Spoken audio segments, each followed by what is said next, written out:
Pebasket asal Amerika Serikat Jared Dwayne Chow ditangkap jajaran Polresta Bandara Soekarno-Hatta terkait kasus narkoba. Pelaku terancam hukuman mati atau penjara seumur hidup.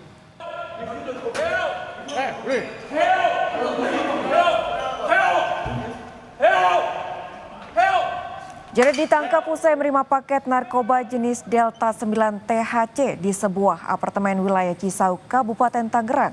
Paket narkoba tersebut diracik dalam bentuk permen dan dikirim dari Bangkok, Thailand.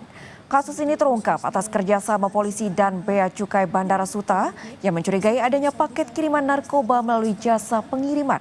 Jared ditangkap beserta barang bukti 132 permen yang mengandung narkoba jenis Delta 9 THC seberat 869 gram.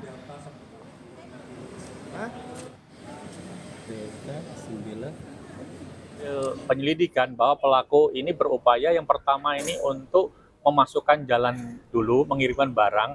Apabila proses pertama ini berjalan lancar, akan mengirimkan paket yang lebih banyak seperti itu. Aku melakukan kegiatan ini apabila sudah selesai olahraga, butuh relaksasi untuk kehidupan sehari-hari.